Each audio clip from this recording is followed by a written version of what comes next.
Alhamdulillah. Pencet di sini teman-teman, dadah. Wassalatu wassalamu ala Rasulillah Sayyidina wa maulana Muhammad ibn Abdillah wa la hawla wa la quwwata illa billah, amma ba'd.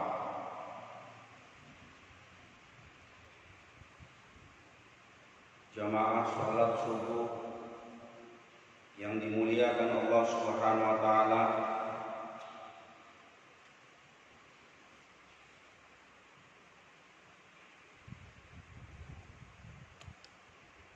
pemirsa Masjid Nurul Ilmi dan pemirsa Daud Channel yang dimuliakan Allah Subhanahu wa taala yang mengikuti live streaming di kesempatan kali ini.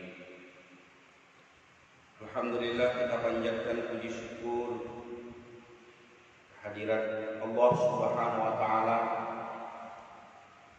yang dengan sampai dengan detik ini Allah masih memberikan banyak kenikmatan kepada kita sekalian, khususnya nikmat Islam, iman, kesempatan, kesehatan, dan waktu luang, hingga kita bisa berhadir dalam kajian rutin di Jumat subuh pada hari ini. Sholawat dan salam kepada Rasulullah mudah-mudahan selalu tersampaikan kepada junjungan kita Nabiullah Muhammad sallallahu alaihi wasallam. Perjuangan beliau, pengorbanan beliau, mujahadah beliau Islam sampai kepada kita. Dua filah yang dirahmati Allah Subhanahu wa taala, masih dalam suasana berkabung dan duka kita pasca berpulangnya guru kita, ustaz kita, sekaligus bupati kita, Ustaz Haji Muharram SPD MM almarhum, masuki hitungan hari ketiga insyaallah pada hari ini.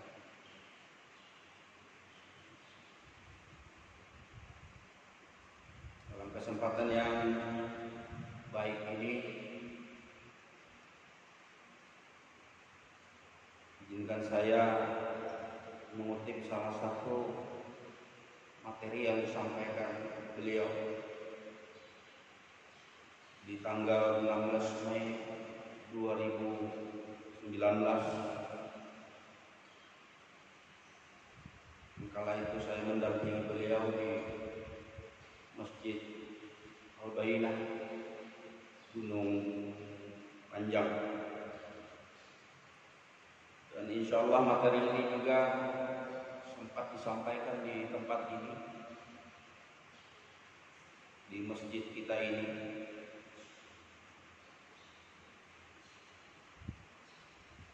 Beliau bicara tentang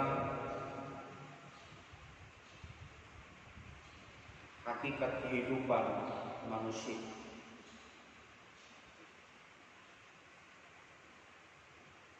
Hakikat kehidupan manusia adalah menuju kematian.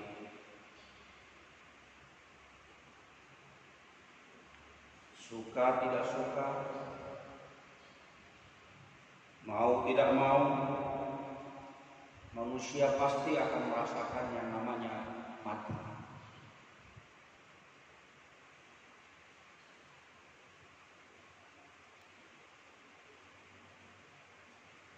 Kullu nafsin za'iqatul maut. Setiap yang bernyawa itu pasti akan mati. Nah, kita manusia datang ke dunia ini bukan maunya kita, bukan kehendak manusia itu sendiri, tetapi dia datang karena kehendak Allah Subhanahu wa taala. Ini dulu yang harus kita pahami bersama. bahwa manusia hadir ke permukaan bumi ini, dilahirkan dia bukan maunya kita, tapi kehendak Allah Subhanahu wa Ta'ala.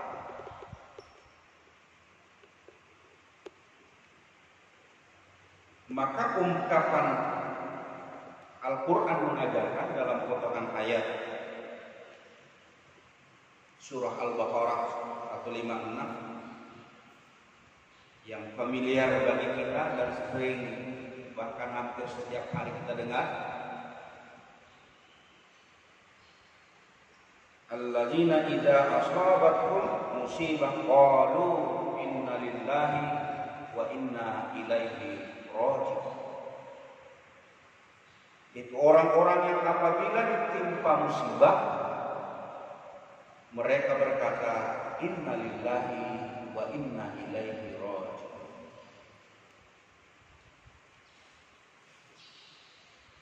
Sesungguhnya kami milik Allah dan kepadanya lah kami kembali.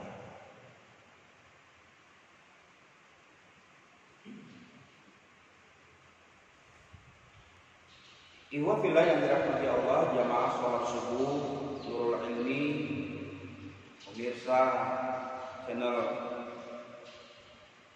Nurul Ilmi yang dimuliakan Allah Subhanahu wa Ta'ala. Maka inilah yang menjadi renungan kita bahwa hakikat hidup itu perjalanan dari nol sampai menuju kematian. Mengutip ceramah guru kita di takziah malam kemarin, hidup ini di antara dua tangisan, kata Pak Ustadz Ayahanda kita, Kiai Najmuddin Elsi. Hidup ini di antara dua tangisan. Tangisan ketika kita dilahirkan ke permukaan bumi ini, kita begitu lahir langsung menangis, di mana orang-orang sekitar kita senang dan tersenyum. Di penghujung kehidupan kita, tangisannya pada saat kita meninggalkan kehidupan. Jadi lahir dan mati, hidup di antara dua tangisan. Ini filosofi yang sangat luar biasa, dahsyat sekali dalam pemaknaannya, bahwa perjalanan kehidupan ini antara setelah kita dilahirkan sampai menuju kematian. Maka kalau kita lihat hakikat kehidupan ini perjalanan waktu demi waktu, bahwa kita ini tinggal menuju ke arah kematian ini. Cuma yang menjadi persoalan adalah tidak sedikit manusia belum memahami hakikat kehidupan ini. Dia sangka hidup ini akan panjang, dia sangka hidup ini akan terus menerus.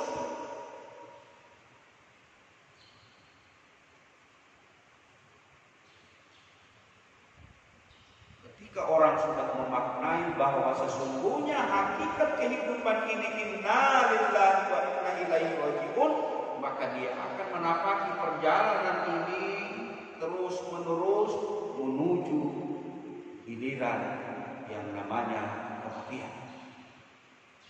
Maka sudah bisa dipastikan orang yang memahami hakikat kehidupan sesungguhnya menuju kematian, maka dalam antrian itu dia harus bersiap-siap sebelum dia masa tunggu itu berakhir. Masa antrian itu tertuju kepada giliran. Bersiap-siaplah dia dengan segala apa yang sudah disyariatkan oleh sang pemilik kehidupan, Allah Subhanahu wa Ta'ala. Itu hakikat kehidupan. Berdoa munajat kepada Allah Subhanahu wa Ta'ala. Kita yang hadir terus menerus mengikuti kajian-kajian ini tidak pernah lagi untuk tidak memahami bahwa perjalanan kehidupan ini intinya adalah menuju pada kematian.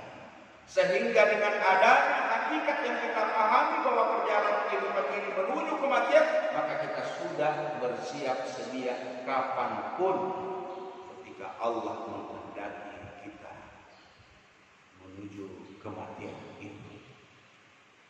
Jamaah sholat subuh yang dimuliakan Allah Subhanahu wa taala, salat streaming yang dimuliakan Allah. Lalu yang kedua, dalam perjalanan kehidupan kita menuju kematian maka mesti ada visi. Ada cita-cita, ada harapan, ada sesuatu yang besar kita miliki. Jangan kosong, jangan tanpa arah, jangan kita hidup semaunya, jangan kita seadanya saja. Karena kehidupan diformat sudah oleh Allah Subhanahu wa taala. Kalau hakikatnya sudah ditentukan oleh Allah, kita berasal dari Allah lalu kita kembali kepada Allah, maka di dalam menuju perjalanan kehidupan antri menuju pada kematian itu perlu ada bekal, ada harapan, ada cita-cita.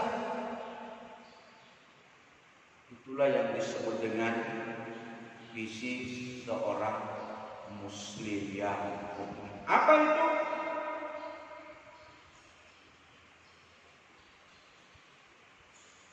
Dalam Al-Quran, Quran surat Al-Baqarah 201, dan ini juga sangat-sangat familiar.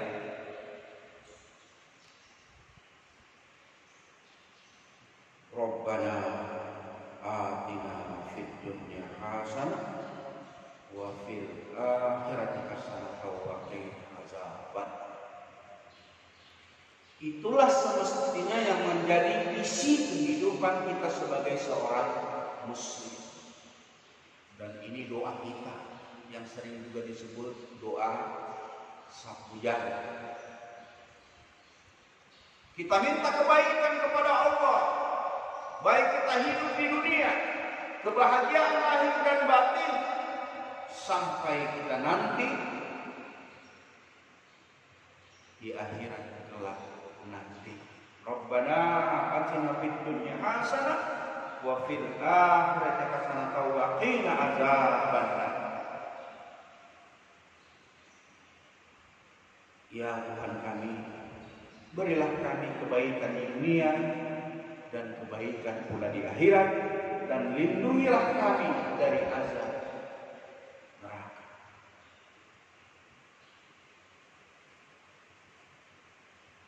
Sebenarnya kalau kita sudah meminta doa ini, bermohon, maka selesai sudah urusan sesungguhnya. Tapi tentu tidak demikian. Tapi mimpi kita, tujuan kita, harapan kita, penghujung kehidupan kita yang kita harapkan ini, kita kepengen bahagia di dunia, bahagia di akhirat, dan kita dilepaskan dari siksa dan azabnya neraka Allah Subhanahu wa taala yang begitu keras, yang begitu pedih, yang begitu menakutkan. Bahkan kata Rasulullah, serendah-rendah, seringan-ringannya siksaan api neraka, bara api yang terinjak oleh kaki lalu otak berdiri. Ya Allah, ya Allah. Memang hari ini sulit untuk kita menghadirkan dan membayangkan itu. Makanya dalam setiap perjalanan kehidupan manusia diperintahkan kita untuk iqra, membaca, baik itu ayat-ayat Allah yang tersirat maupun yang tersurat. Panasnya matahari yang hari ini kita terus rasakan, semakin hari terasa, semakin hari terasa panas. Ini juga bagian daripada untuk kita menghadirkan pemikiran dan renungan untuk kita baca betapa panasnya, yang jauhnya jarak matahari dengan kita yang tidak terhingga hitungannya. Apatah lagi yaumil mahsyar nanti, ketika tidak ada perlindungan, tidak ada pertolongan kecuali perlindungan dan pertolongan Allah Subhanahu wa ta'ala. Majelis yang dirahmati Allah Subhanahu wa ta'ala, maka visi kita minta kepada Allah, bermohon kepada Allah agar kita bahagia hidup di dunia, bahagia pula kita di akhirat. Tidak ada orang dalam kehidupan ini yang tidak kepingin bahagia. Semua kita mengharapkan kebahagiaan.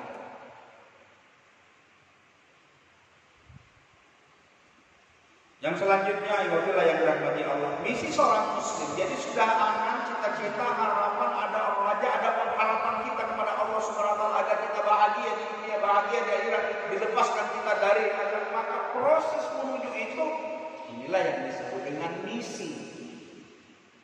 Ada metode, ada cara, ada wasilah yang harus kita lewati. Tidak simsalabim abrakadabra langsung jadi. Ada upaya-upaya seseorang ingin meraih gelar di dunia saja, ini harus membutuhkan biaya, membutuhkan tenaga, membutuhkan pemikiran tidak sedikit untuk meraih itu. Apatah lagi akhirat Allah Subhanahu wa ta'ala yang tentu tidak semudah dan segampang sebagaimana kita membalikkan telapak tangan. Ada upaya, ada ikhtiar yang kita lakukan. Inilah yang disebut dengan misi kehidupan sebagai seorang muslim. Kalau jangka panjangnya kita kepingin bahagia, meraih kebahagiaan itu, maka butuh perjuangan, butuh pengorbanan, butuh kesabaran, butuh keikhlasan. Untuk meraih tujuan hidup itu, wa ma khalaqtul jinna wal insa illa liya'budun. Ini rambu-rambu yang sudah diberikan oleh Allah Subhanahu. Untuk apa kehidupan kita di dunia? Bukan yang lain kecuali ibadah kepada Allah Subhanahu wa ta'ala. Aku tidak ciptakan jin dan manusia illa liya'budun, kecuali patuh, tunduk, menyembah hanya kepada ibadah, ibadah, ibadah. Nah, ini yang mesti harus kita terjemahkan. Apakah ibadah itu hanya sekedar ibadah mahdoh, kita sholat, bolak-balik Mekah, Indonesia, zakat, puasa? Tentu tidak.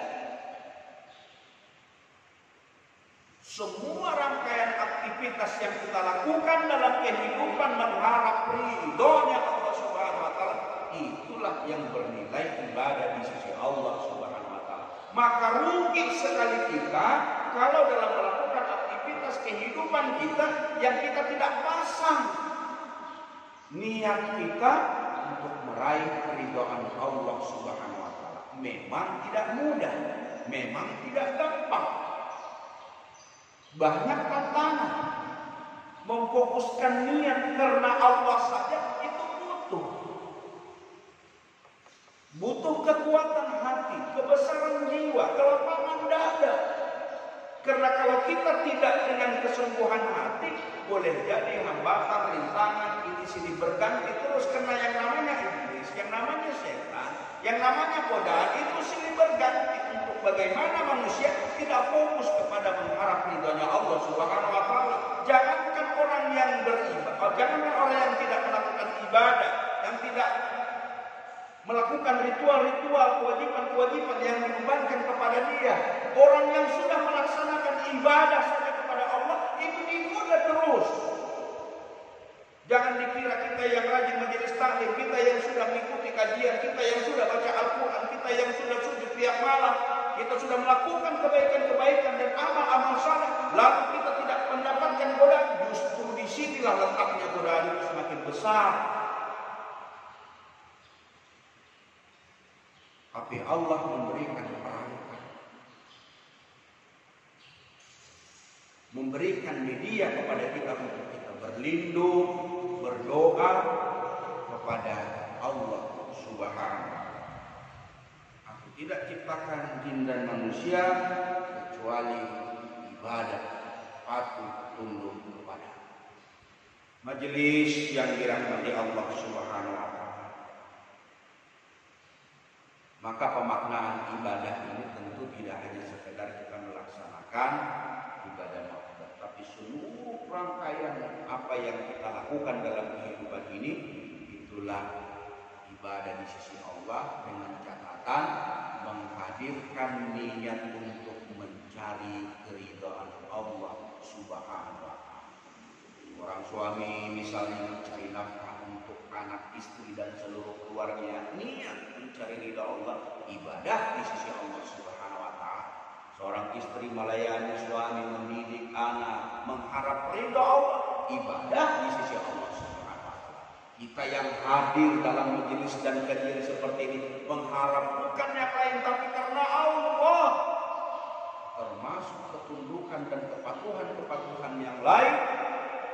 Buang yang lain, fokuskan hanya kepada Allah Subhanahu wa taala. Ingat sekali lagi, tidak segampang dan semudah yang kita inginkan. Ada proses yang membutuhkan kekuatan hati, kelapangan dada, dan kebesaran jiwa kita untuk tetap konsentrasi, fokus bagaimana niat ini tidak melenceng dari mengharap ridhanya Allah Subhanahu wa taala. Itu yang dinamakan ibadah kepada Allah Subhanahu wa taala. Lalu yang selanjutnya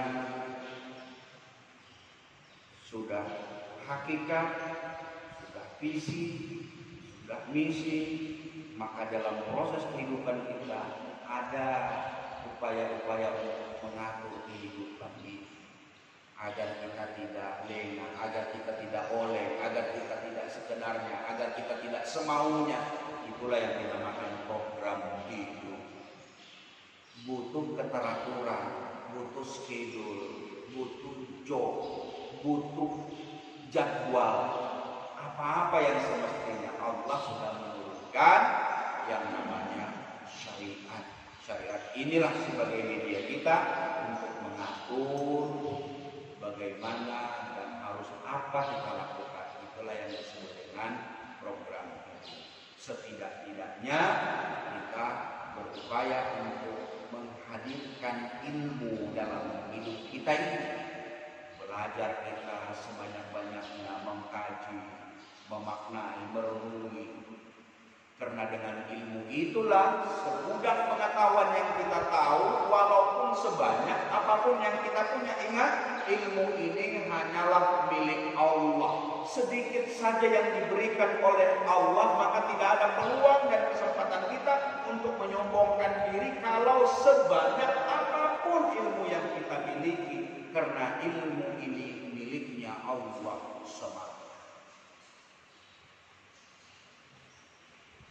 Dengan ilmu lalu muncullah keyakinan, keimanan kita kepada Allah Subhanahu wa taala. Walaupun ada juga orang beriman dulu baru dia berilmu, tapi untuk memantapkan keimanan dia memang harus mengkaji, mempelajari, baru dengan keyakinan dia beriman kepada Allah Subhanahu wa taala. Lalu apakah selesai? Dia sudah punya ilmu yang banyak, lalu kemudian dia meyakini? Tentu tidak. Illal ladzina amanu wa amilus sholih. Maka amal soleh bagian daripada program hidup kita. Kita belajar, kita mengkaji, kita memiliki ilmu. Dengan ilmu kita yakin, kita paham, dengan segala kekuatan hati kita benar-benar yakin segala apa yang sudah kita pahami, maka implementasi dalam kehidupan itulah amal. Percuma kita memiliki ilmu kalau tidak dimanfaatkan. Percuma kalau kita memiliki ilmu lalu tidak menghantarkan kita pada keyakinan yang benar. Lalu percuma lagi ketika ilmu sudah ada, iman sudah ada, lalu tidak diimplementasikan dengan amal ibadah. Merugi illal ladzina amanu wa amilus sholih. Amal saleh. Dan ternyata tidak berhenti di sini saja. Kita sudah punya ilmu, kita sudah punya iman, kita sudah mengimplementasikan apa stop? Tidak. Kita tebarkan dan kita dakwahkan, kita bagikan kepada siapapun, walaupun apa yang kita tahu sedikit. Karena itulah sesungguhnya program kehidupan kita. Mudah-mudahan jiwa yang dirahmati Allah Subhanahu wa taala, Allah selalu memberikan keistiqomahan kepada kita agar kita di dalam menapaki perjalanan kehidupan ini benar-benar diistiqomahkan terus-menerus pertobatan kita, kekhusyuan kita, kemampuan kita benar-benar hanyalah tertuju kepada Allah SWT. Demikian jemaah salat subuh yang dimuliakan Allah Subhanahu wa taala, pemirsa Daud Channel dan Nurul Ilmi yang dimuliakan Allah Subhanahu wa taala, untuk kajian kita pada kesempatan Jumat subuh kali ini. Lebih kurangnya saya mohon dimaafkan. Mudah-mudahan ada manfaatnya bermunajat berdoa kita kepada Allah Subhanahu wa taala. Mudah-mudahan Allah terus menjaga hati kita terus istiqomah di jalannya, kita memaknai kehidupan ini bahwa perjalanan ini hanya sementara menuju pada kematian. Mari kita munajat kepada Allah terus-menerus tanpa henti agar kita termasuk orang-orang yang diridhoi oleh Allah Subhanallahumma wa bihamdika asyhadu an la ilaha illa anta astaghfiruka wa atubu ilaik. Wabillahi taufiq wal hidayah. Assalamualaikum warahmatullahi wabarakatuh.